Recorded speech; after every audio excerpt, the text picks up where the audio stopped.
B comme blessure. D'un côté, des agents qui ont oublié leur humanité tirant au LBD un sourire aux lèvres ou plaisantant sur le nombre de grenades tirées. Un chef, appelé colonel, qui leur demande s'ils sont motivés et qui nous qualifie d'adversaires, comme dans un jeu. En face, une foule de personnes de tous âges qui, pour certains, ne pensent qu'à cette journée depuis des jours, se préparant à une violence annoncée en amont par le gouvernement. Des personnes bien peu armées et trop peu protégées, risquant leur vie, pour celle de leur génération et des générations à venir, avançant à corps découvert face à une violence sans nom. Des personnes qui tombent au sol, qui ne bougent plus, partout, des explosions. Des membres tailladés, des visages fracassés, des organes détruits. Des vies en suspens, sans certitude quant à l'avenir. Voilà ce que l'État donne comme réponse à une urgence, à une simple volonté de vivre et de préserver le vivant. Je parle dans ce texte de Sainte Soline, car il s'agit de ce que j'ai vu.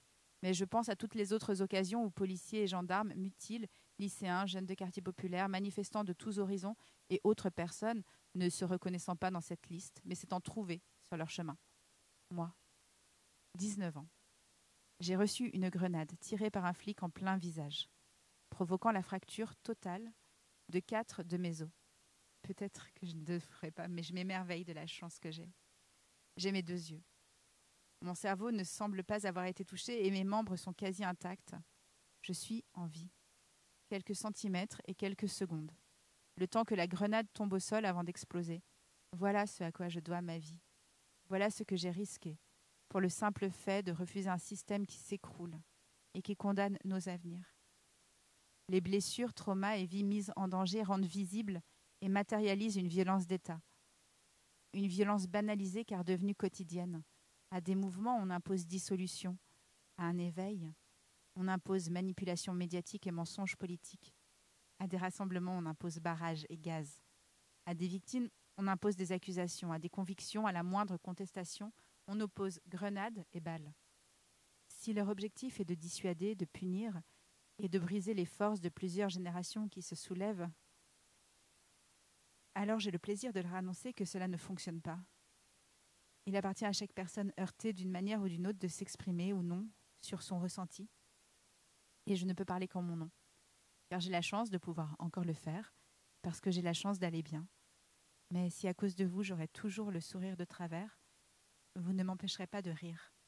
Si un os de mon visage sera toujours enfoncé, vous ne m'empêcherez pas de vous tenir tête. Si j'ai pendant plusieurs semaines dû garder les dents serrées, vous ne m'empêcherez pas de parler. Si avec nos vies, vous jouez, l'histoire vous le fera payer. Encore une fois, ce n'est pas en mutilant des gamins et des manifestants qu'on étouffe un soulèvement. Mais c'est bien plutôt comme ça qu'on attise une révolte. Certains instants restent gravés dans nos corps et dans nos têtes. Pour certains, c'est long de s'en remettre. D'autres gardent des séquelles toute leur vie.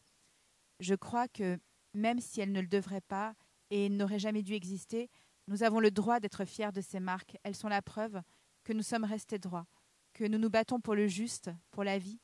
Elles attestent que la violence ne vient pas de nous, mais bien parce que nous refusons la violence d'un État, parce que nous refusons la violence d'un gouvernement et d'un système qui piétine nos présents et condamne nos avenirs.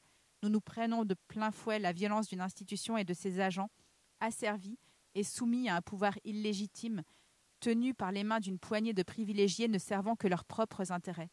Si nous étions des personnes avides de violence, comme certains cherchent à le faire croire, nous ne nous mettrions pas face aux personnes les mieux armées et protégées tant physiquement que juridiquement du pays. Il semble que ceux qui ont ça dans le sang en fassent un métier.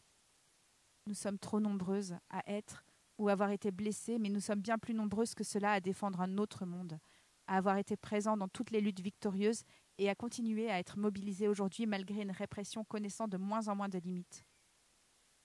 De plus en plus nombreux, de plus en plus organisés, de plus en plus déterminés, nous touchons du bout des doigts cet autre monde pour lequel on se bat. Cet autre monde qui existe déjà.